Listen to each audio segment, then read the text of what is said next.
شروع اللہ کے نام سے جو بڑا مہربان نہایت رحم والا ہے۔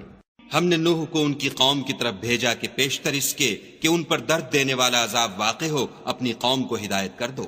انہوں نے کہا کہ بھائیو، میں تم کو کھلے طور پر نصیحت کرتا ہوں کہ خدا کی عبادت کرو اور اس سے ڈرو اور میرا کہا مانو۔ وہ تمہارے گناہ بخش دے گا اور موت کے وقت مقرر تک تم کو مہلت عطا کرے گا۔ جب خدا کا مقرر کیا ہوا وقت آ جاتا ہے تو تاخیر نہیں ہوتی، کاش تم جانتے ہوتے۔ جب لوگوں نے نہ مانا تو نوح نے خدا سے عرض کی کہ پروردگار، میں اپنی قوم کو رات دن بلاتا رہا، لیکن میرے بلانے سے وہ اور زیادہ گریز کرتے رہے۔ جب میں نے ان کو بلایا کہ توبہ کریں اور تو ان کو معاف فرمائے تو انہوں نے اپنے کانوں میں انگلیاں دے لیں اور کپڑے اوڑھ لیے اور اڑ گئے اور اکڑ بیٹھے۔ پھر میں ان کو کھلے طور پر بھی بلاتا رہا اور ظاہر اور پوشیدہ ہر طرح سمجھاتا رہا، اور کہا کہ اپنے پروردگار سے معافی مانگو کہ وہ بڑا معاف کرنے والا ہے۔ وہ تم پر آسمان سے مہ برسائے گا اور مال اور بیٹوں سے تمہاری مدد فرمائے گا اور تمہیں باغ عطا کرے گا اور ان میں تمہارے لیے نہریں بہا دے گا۔ تم کو کیا ہوا ہے کہ تم خدا کی عظمت کا اعتقاد نہیں رکھتے، حالانکہ اس نے تم کو طرح طرح کی حالتوں کا پیدا کیا ہے؟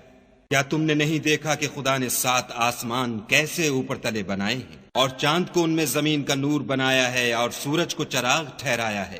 اور خدا ہی نے تم کو زمین سے پیدا کیا ہے، پھر اسی میں تمہیں لوٹا دے گا اور اسی سے تم کو نکال کھڑا کرے گا۔ اور خدا ہی نے زمین کو تمہارے لیے فرش بنایا تاکہ اس کے بڑے بڑے کشادہ رستوں میں چلو پھرو۔ اس کے بعد نوح نے عرض کی کہ میرے پروردگار، یہ لوگ میرے کہنے پر نہیں چلے اور ایسوں کے تابع ہوئے ہیں جن کو ان کے مال اور اولاد نے نقصان کے سوا کچھ فائدہ نہیں دیا، اور وہ بڑی بڑی چالیں چلے اور کہنے لگے کہ اپنے معبودوں کو ہرگز نہ چھوڑنا، اور ودہ اور سوا اور یغوس اور یعوق اور نصر کو کبھی ترک نہ کرنا۔ پروردگار، انہوں نے بہت لوگوں کو گمراہ کر دیا ہے، تو ان کو اور گمراہ کر دے۔ آخر وہ اپنے گناہوں کے سبب پہلے غرقاب کر دیے گئے، پھر آگ میں ڈال دیے گئے، تو انہوں نے خدا کے سوا کسی کو اپنا مددگار نہ پایا۔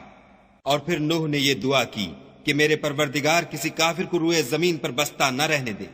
اگر تو ان کو رہنے دے گا تو تیرے بندوں کو گمراہ کریں گے، اور ان سے جو اولاد ہوگی وہ بھی بدکار اور ناشکر گزار ہوگی۔ اے میرے پروردگار، مجھ کو اور میرے ماں باپ کو اور جو ایمان لا کر میرے گھر میں آئے اس کو اور تمام ایمان والے مردوں اور ایمان والی عورتوں کو معاف فرما، اور ظالم لوگوں کے لیے اور زیادہ تباہی بڑھا۔